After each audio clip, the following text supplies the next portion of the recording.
Ada seseorang yang diancam, pokoknya saya mau nuntut cerai. Suaminya bingung harus gimana, tobat. Tobat aja terus. Tapi kalau istri ngomong pengen saya jawab, jangan. Kalau emosi dijawab cuma nambah. Udah diam aja. Nanti kalau diam nggak ngerti-ngerti. Emang kalau ngomong jadi ngerti? Nggak juga sih. Ya udah diam. Apa kita harus ngatur strategi? Nggak usah. Ini mah urusannya mah tobat aja yang benar. Salah saya apa? Nah itu salahnya nggak ngaku. Ya tobat. Jangan berdebat. Udah tahu kan kita nggak boleh berdebat kan? Walaupun benar jangan berdebat. Kenapa? Karena kalau debat itu pentingnya nafsu. Kalau nafsu itu bukan cari kebenaran, cari kemenangan. Tapi kalau kita nggak berdebat nanti kita gimana? Niat kita nggak berdebat supaya reda amarahnya. Karena kalau berdebat lagi marah mah nggak selesai. Kita nggak berdebat tuh supaya jernih. Udah jernih baru bicara gitu ya. Kalau debat itu kan nggak ada yang untung. Coba pedagang dengan pembeli berdebat. Yang menang sekarang pedagang. Menang. Pembeli kalah debatnya. Apa yang terjadi? Nggak mau beli dia, sakit hati. Nah sekarang pembeli yang menang debatnya. Kalah tuh pedagang debatnya. Gimana? Nggak jadi kejual. Mau dijual kemana? Suami istri berdebat. Yang menang sekarang suami. Kamu gimana? Coba, apa hasilnya? Istri pengen pulang, pulangin aja gitu.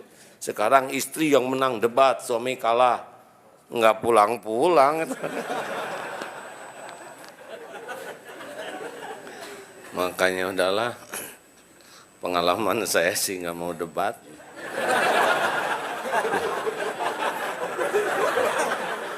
Nggak, diam Apa tujuannya? Reda. Resep itu, udah resep paling jitu. Diam tenang. Walaupun kita benar diam Kenapa? Penting reda. Kalau udah reda, bicara baik-baik, masuk. Kalau debat mah enggak. Apalagi sama wanita mah wanita kan dibuat dari tulang apa? Tulang kering lagi, tulang rusuk. Ada ibu tulang iga, salah itu sop iga. Dah gitulah ya.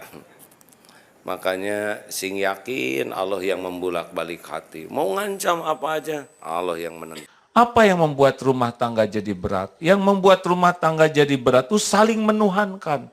Artinya lebih banyak harap dan takut kepada pasangan daripada harap dan takut ke Allah. Makin banyak berharap, ingin disayangi, ingin dicintai, ingin dikagumi, pokoknya makin berharap dari makhluk, cenderung tidak ikhlas semua kebaikannya. Dan itu biang masalah. Makanya kalau orang tahu tauhid, saya tugasnya bukan menuntut dari makhluk. Pendamping saya ini cuma makhluk, ladang amal saya. Saya akan PDLT. Tahu PDLT? Perbaiki diri dan lakukan yang terbaik lillahi ta'ala. Nggak ngarep apa-apa. Pintu tok, nggak dibuka, tenang. Kan ada linggis. Ya, buka. Tok. Rasulullah kalau tidak dibuka, tidur aja di luar. Nggak akan selamanya di luar. Makin banyak berharap, makin banyak takut ke makhluk, itu rumah tangga tidak akan bahagia. Harusnya harap dan takut itu ke Allah. Makanya jangan lebay.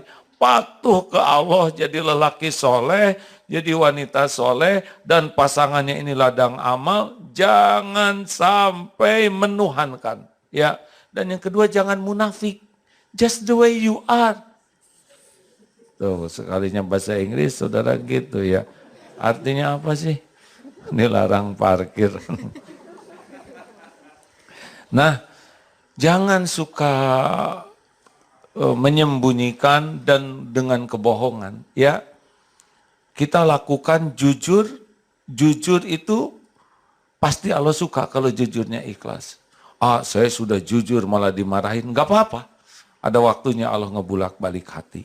lakukan apapun dengan ikhlas. Ya, suami mendidik dengan tulus, mencari nafkah dengan tulus, dengan tulus, dihargai atau tidak itu ujian saja. Ya, jangan emosi. Kalau kurang dihargai, tambah ikhlas lagi. Ya, kalau dia malah kasih uang, hah, cuman segini, tambah lagi tulusnya. Insya Allah Bu, doakan ada rezekinya. Semakin ikhlas menyikapi dengan baik-baik, sibuk memperbaiki diri dan lakukan yang terbaik, Allah lah yang ngebulak-balik hati. Benar. Karena kalau Allah kan melihat ini suami ikhlas benar. Tinggal dibalikin, aduh Pak, maaf. Tulus. Sama istri juga. Istri sudah tulus, suaminya emosional, tidak menghargai. Tambah lagi kebaikannya. Tambah lagi ketulusannya. Tambah pokoknya setiap keburukan dibalas idfa billati hiya ahsan. Tambah lagi kebaikan. Karena apa? Hal jazaul ihsan illal ihsan. Tiada balasan dari kebaikan kecuali kebaikan. Nah, rumah tangga itu tidak sakinah kalau terlalu saling berharap satu sama lain, saling menuhankan, saling takut satu sama lain.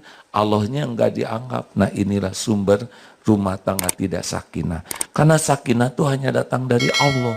Huwaladzi anzala sakinah fi qulubil mu'minin. Dialah Allah yang menurunkan sakinah. Makanya rumah tangga itu adalah bahu-membahu mendekat ke Allah.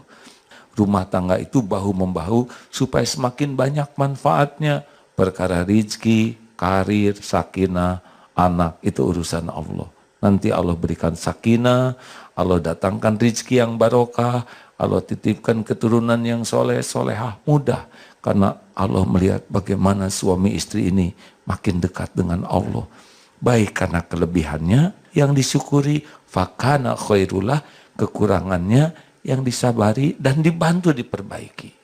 Sebagai bonusnya kepada lelaki, pokoknya jadi lelaki itu betul-betul harus jadi tauladan. Kalau ingin istri sabar, suami harus paling sabar. Ingin istri rajin, suami harus paling rajin. Ingin istri sopan dan anak sopan, kita yang harus duluan sopan. Tapi melakukan semua ini tetap harus dengan niat ibadah lillahi ta'ala. Insya Allah sakinah.